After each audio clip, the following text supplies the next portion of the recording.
में पितृदोष के जो उपाय हैं, क्या क्या उपाय हमने करने चाहिए। बड़े सक्षम उपाय हैं, छोटे छोटे उपाय हैं और बहुत पावरफुल उपाय हैं। यदि आपको जानकारी की आवश्यकता है तो वीडियो को अंत तक ज़रूर देखना और वीडियो को लाइक करें। माँ भगवती और बालाजी महाराज की कृपा आपके परिवार पर बनी रहेगी। और जो बच्चे ऑनलाइन पूछा लेना चाहते हैं वो दरबार के व्हाट्सएप नंबर पर संपर्क कर सकते हैं। पितृदोष के उपाय कौन से होते हैं। सबसे पहले हमने पितृदोष के उपाय कैसे क्या क्या करने चाहिए, मैंने कारण और लक्षण बता दिए थे। यदि आपके पास पितृदोष के ये लक्षण है तो पितृदोष आपके घर में है तो आपने उपाय करने की आवश्यकता है।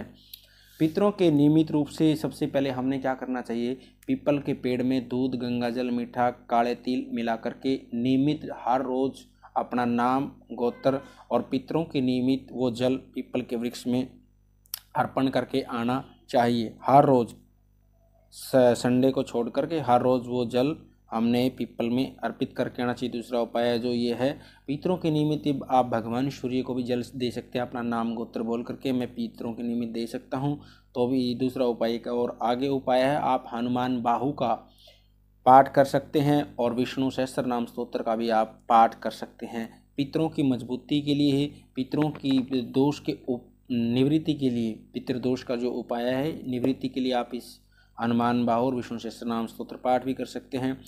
और श्रीमद् भागवत का मूल पाठ या फिर पितृ गायत्री का अनुष्ठान भी आप पितरों की मोक्ष की प्राप्ति के लिए आप करवा सकते हैं। पितृदोष की, यदि पितरों के ऊपर कोई प्रेत पीड़ा है, पितृदोष के कारण हम जो हो जाते हैं, कई बार पितृदोष हमारे प्रेत पीड़ा के कारण घर में पितृदोष है, तो उसके लिए आपने नारायण बलि या त्रिपिंडी कर्म करवाना चाहिए।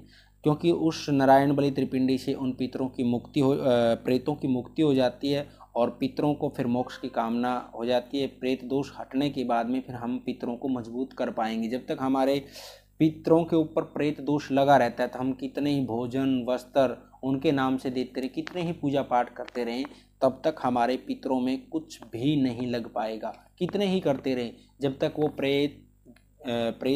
प्रेत दोष से मुक्त नहीं करोगे पितरों को, तब तक उनके ऊपर आप कितने भी कुछ करते रहो उनको कुछ नहीं मिलेगा। इसका ध्यान रखना, विशेष उपाय है ये। और आप लगातार जो आगे काम करना चाहते हैं तो श्रीमद् भागवत का, श्रीमद् गीता का पाठ भी कर सकते हैं, 11वें अध्याय का पितरों के निमित्त।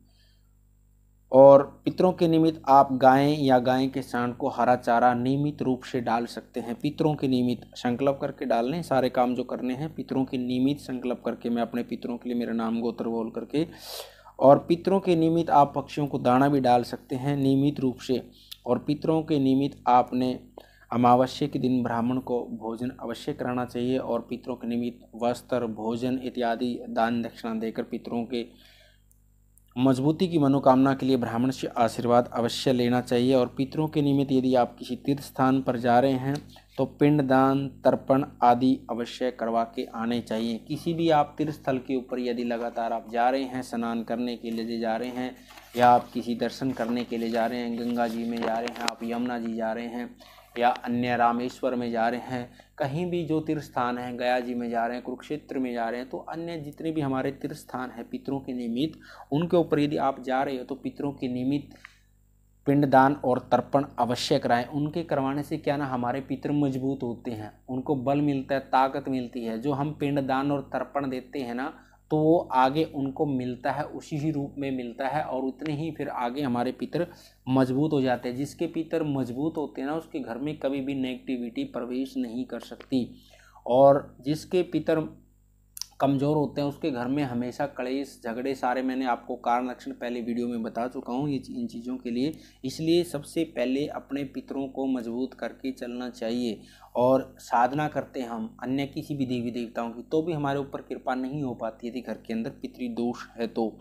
और पितृदोष के लिए आप किसी भी तीर्थ स्थल के ऊपर पीपल का या बड़ का वृक्ष लगवा सकते हैं। पितरों की मोक्ष की प्राप्ति के लिए पीपल या बड़ का वृक्ष किसी भी तीर्थ स्थल के ऊपर लगवा सकते हैं। और पितरों की तृप्ति के लिए अब जैसे मंदिर के अंदर हम या किसी धर्मशाला में या तीर्थ स्थान पर कोई प्याऊ लगवा सकते हैं, पानी पीने की व्यवस्था करा सकते हैं। हमारे पितरों के निमित्त मोक्ष की प्राप्ति कामना के लिए पितरों के निमित्त वो करवा सकते हैं। और पितरों की मजबूती के लिए नियमित रूप से हमने चींटियों को आटा भी डाल सकते हैं पितरों की मजबूती के लिए नियमित रूप से। यदि पितरों की आगे हर रोज़ हमने पितरों की घर के अंदर जोत अवश्य लगानी चाहिए, पितरों की जोत अवश्य जलानी चाहिए और पितरों का आह्वान करना चाहिए, उनका आशीर्वाद हमेशा लेना चाहिए। क्योंकि जो हमारा कुल, हमारा वंश चला होता है, पितर कौन होते हैं? पितर वही हैं जिससे हमारा वंश चला होता है।